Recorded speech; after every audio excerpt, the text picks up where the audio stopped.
So నిఖిల్ని నేను one వర్డ్లో describe చేయమంటే ఒక వారియర్ అంట. ఎందుకంటే ఒక వారియర్ అని మనం ఎవరంటాం, ఎంత ఫిజికల్గా గాయాలున్నా స్టిల్ ఫైటింగ్ స్పిరిట్తో ఫైట్ చేసేవాడిని ఒక వారియర్ అంటాం.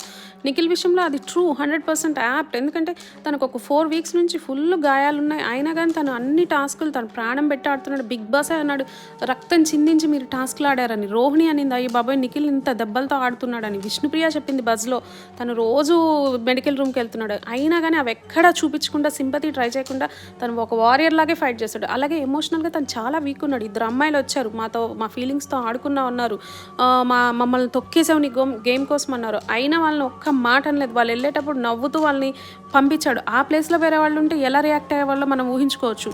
నిజంగా ఒక గేమ్ని ఒక వారియర్ లాగా తను వీక్గా ఉన్న ఫిజికల్గా మెంటల్గా అయినా తను స్టిల్ ఫైటింగ్ స్పిరిట్ ఇచ్చి ఇంత దూరం వచ్చాడంటే డెఫినెట్గా వారియర్ అనేది కరెక్ట్గా సూట్ అవుతుంది నిఖిల్ అని నాకు అనిపిస్తుంది.